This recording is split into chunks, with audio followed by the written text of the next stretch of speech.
What do all of them have in common?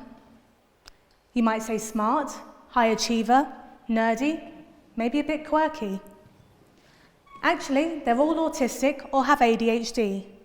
They're also white and male. And then there's me, fangirling at being in front of the US Supreme Court in Washington, DC, because being a lawyer isn't just a career for me, it's one of my special interests. Except I'm actually pointing at a lamppost.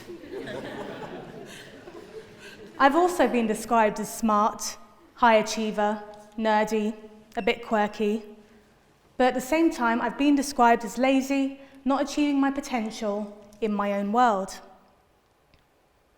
I'm autistic and have ADHD, but I was only diagnosed at the age of 32 because of stereotypes like the earlier slide and a lack of awareness. I may finally have the labels for how my brain operates, but were the signs already there? Did I communicate my needs? Were there things that could have been done by my schools, my employers, society, that could have supported me without a diagnosis, supported me to thrive? Of course there were. By most metrics, I'm pretty successful.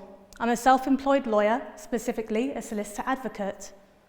What it meant for me to get there was a high 2-1 in my law degree, a master's in medical law, completing all the exams and training to qualify as a solicitor, then passing further exams to become a solicitor advocate, which means I can represent clients in the higher courts, and then leaving my employed job at a traditional firm to become self-employed relatively early in my career.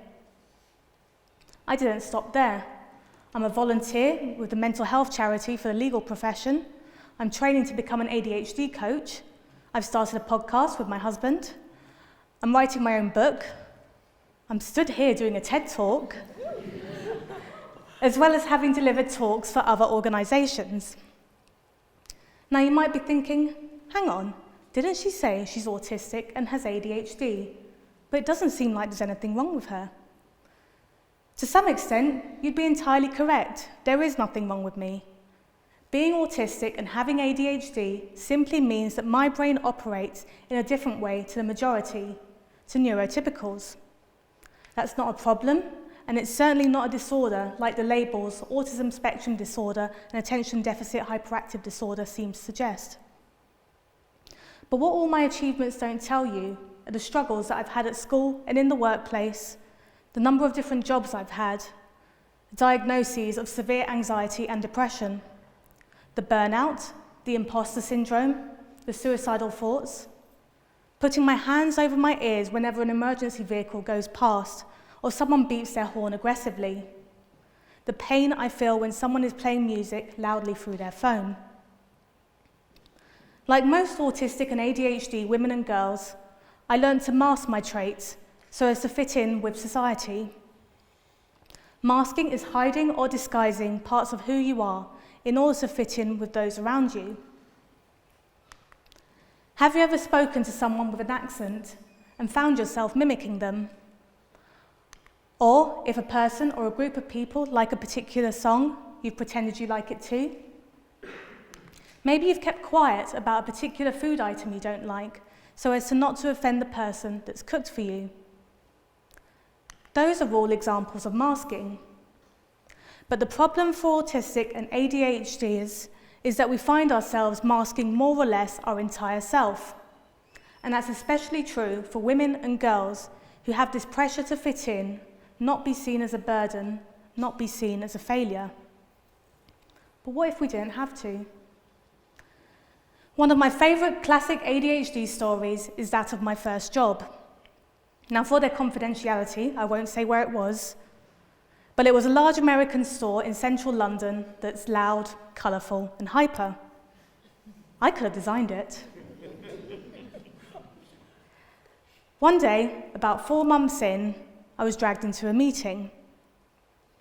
It turned out that that was my probation review, except my supervisor hadn't told me in advance. She went through the checklist and told me I'd failed my probation because I talked a lot.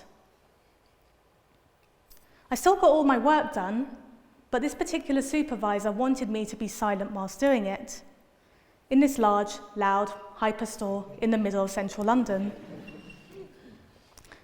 There are 3 types of ADHD: hyperactive, inattentive, and combined. If you haven't guessed already, I've been diagnosed with the combined type, which means I have both hyperactive and inattentive traits. Talking a lot is kind of natural for me. When I'm not talking, it's usually because I'm nervous, anxious, or otherwise feel uncomfortable. When I'm talking a lot, it means that I'm thriving, and you're going to get the best out of me. So telling me not to talk is telling me to mask. It's telling me to disguise that part of myself. After that experience, I felt that talking a lot was a bad thing, that I shouldn't do it. Another thing to add to my masking toolkit: do not talk too much. That experience taught me another thing as well, that being dragged into a meeting without knowing what it's about meant something very bad. After my 12 or so years experience since that job, I've learned that's not the case. But I still get really anxious whenever someone books a meeting without telling me what it's about first. That experience brings me on to another struggle for autistics and ADHDers, and that's rejection and criticism. Autistic and ADHD children, especially those that go undiagnosed, will be exposed to more rejection and criticism than their neurotypical peers. Dr. William Dodson, an ADHD expert, estimates that children with ADHD will receive 20,000 more negative messages by age 12 than their neurotypical peers. 20,000 more negative messages by age 12. Similarly, autistic children are more at risk of bullying because of the differences in the way they communicate and interact with others. Rejection-sensitive dysphoria is a term largely used in relation to ADHDers, but it can also apply to autistic individuals. It's extreme sensitivity or pain whenever we experience rejection, criticism, or failure, or perceived rejection, criticism, or failure. Whilst it's a trait naturally found in ADHD, both ADHDers and autistic individuals are going to be sensitive to rejection and criticism because of the experiences they've had as a child. Probably the best example of this from when I was at school was when I decided to study law. I'd love to say I wanted to be a lawyer ever since I could talk. And actually, when I was 5 years old, I did say I wanted to be a lawyer, but that's only because my granny told me I'd make a great lawyer, because I talked a lot. See, talking a lot isn't all that bad. But I quickly forgot about that and decided I wanted to do pretty much anything. Be a doctor, a dentist, a journalist, a fashion designer, a business person, even an astronaut. Until one evening in year 13, I decided I wanted to study law, really impulsively. I actually had the idea when I was in the shower, so I call it my eureka moment for any maths nerds out there. I excitedly wrote my personal statement and picked my universities. The next day, I was sat in a sixth form common room, relaxing in between classes, when the head of sixth form comes storming in, looking really angry. "You didn't tell me you want to study law. You'll never get into law school. Come and see me after your lessons." And she stormed back out again. That wasn't even the only time that she had a go at me in front of what felt like the whole year group. She did it again when she saw my uni choices and told me I'd get rejected by every single one. I got into 3 out of 5. Fortunately for me, I had supportive parents and a few supportive teachers, plus this need to prove people wrong. But what if I hadn't? People working with children and young people, teachers, parents, those in the community, need to be aware of their words. Be encouraging, not discouraging. If you need to give negative feedback, sandwich it within positive feedback. Ask the child or student what they're good at and focus on that. Same goes for in the workplace as well. I recently volunteered with an organisation and they had us complete working with me documents. We had to write down what motivates us, what demotivates us, how we work best and what we're good at. This is an excellent thing for workplaces to do, and it applies to everyone, not just neurodivergent individuals. If a person's strength is talking, then maybe they don't belong in the back office. For me, getting my diagnosis, having coaching and a great support network is what has allowed me to thrive, allowed me to get to where I am today. That doesn't mean my day-to-day is any easier. Every day, I have to use my coping skills to handle the various sensory stimuli I'm naturally sensitive to. Autistic people can be oversensitive or undersensitive to one or more of the senses. Unfortunately for me, I'm oversensitive to pretty much all of them: sight, sound, smell, taste, and touch. My coping skills became so good after years of developing them that the only sense I thought I was sensitive to was that of smell. And even then, I thought that was normal. Doesn't everyone know when their toast is ready just by the smell coming out the toaster? Something common to a lot of late-diagnosed autistics and ADHDers is that a period of stress can cause those coping skills to stop working. For me, it was a combination of starting out in the legal profession with all the rejection and criticism I was exposed to, commuting full-time into an open-plan office, and then being furloughed during the pandemic whilst I was still in training. That caused my coping skills that I'd developed over 25 or so years to stop working. Suddenly, I couldn't handle bright lights. The sound of people beeping their car horns caused me pain. Not helpful if you live near a roundabout. Smells made me physically sick. Someone touching my arm made me jump out of my skin. The best example of this was when I went to lunch with my husband and my sisters recently. The past few years, my husband and I have taken my sisters out for lunch during the summer holidays. Now they're at university, it's all the more important that we catch up.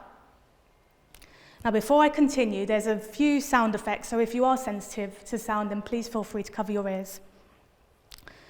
So on this particular occasion, we went to one of the food outlets on the high street. Here's how the sounds are for most people in a restaurant.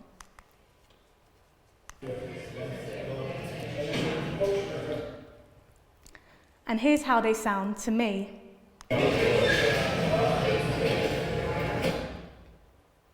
Now, I usually use my coping skills to be able to handle that and focus on catching up with my sisters.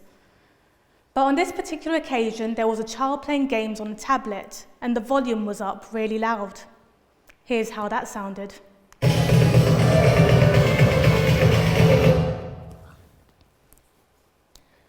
Try having a conversation or enjoying yourself in that. We asked a member of staff if we could move tables, and they agreed. The sound was a bit more bearable, but I could still hear it. Needless to say, it stopped me fully enjoying the catch-up with my sisters, whom I don't see all that often. There's a pretty simple solution to this, and that's a quiet hour. My sister actually told me about a shop near her university that does this. They put a sign up telling the customers it's a quiet hour, all the lights are dimmed, and the sounds are muted. The self-checkouts don't sound like they're shouting at you. There's no loud music or talking. I didn't even realize that that was something businesses would be happy to do. To me, asking for a quiet hour is causing a fuss, just like how I felt when I asked to move tables. But it's not causing a fuss. It's not asking businesses to completely change everything. It's an hour, once or twice a day, so that people like me don't feel in pain when we need to go shopping or we want to socialise. And by people like me, I'm talking about 20% of the population, because it's estimated that at least 20% of the UK population are neurodivergent. My sister didn't even realise there was anything different about the store. She just thought there was an issue with the electricity. Because a quiet hour doesn't harm people without sound sensitivities, but it can make the world of difference for those of us who do. We don't need to quickly get the items off our list and get out, or have a quick bite to eat and then run away. We can take our time, browse, maybe order dessert. So if you're a business owner, think about how you can adopt something like a quiet hour so that all of your customers and clients can feel included, comfortable, and not a burden, so that you're not potentially ignoring 20% of the population. So this is me. I'm autistic and I have ADHD, even though you might not realise it when you first meet me. I struggle with basic things that you might not, but at the same time I provide value through my job, my voluntary work, the advocacy I do, and by standing here today. All of this has been possible because I'm autistic and have ADHD. There are simple things that can be done to support people like me, support us so that we can do all the brilliant things that really are possible, providing value to schools, businesses, and the community, even if we talk too much.